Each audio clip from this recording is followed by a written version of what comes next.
ফের দুর্ঘটনা এশিয়ান হাইওয়েতে। এবার এশিয়ান হাইওয়েতে দাঁড়িয়ে থাকা পাথর বোঝাই লরির পেছনে ধাক্কা তীর্থযাত্রী বোঝাই ছোট গাড়ি।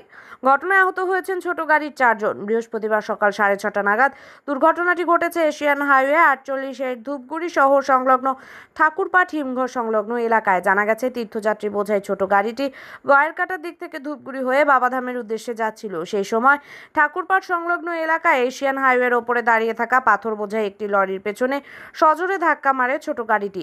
দুমড়ে মুচড়ে যায় ছোট গাড়িটির সামনের অংশ। আহত হন ছোট গাড়ির চালক সহ 4 জন।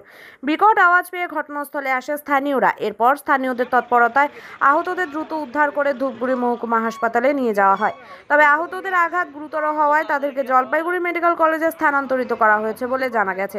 এদিকে দুর্ঘটনার খবর পেয়ে ঘটনাস্থলে ছুটে আসে ধূপগুড়ি ট্রাফিক পুলিশ। দুর্ঘটনাগ্রস্ত গাড়ি দুটিকে আটক করে ঘটনা তদন্ত শুরু করেছে পুলিশ। তবে খবর লেখা পর্যন্ত আহতদের নাম পরিচয় জানা যায়নি।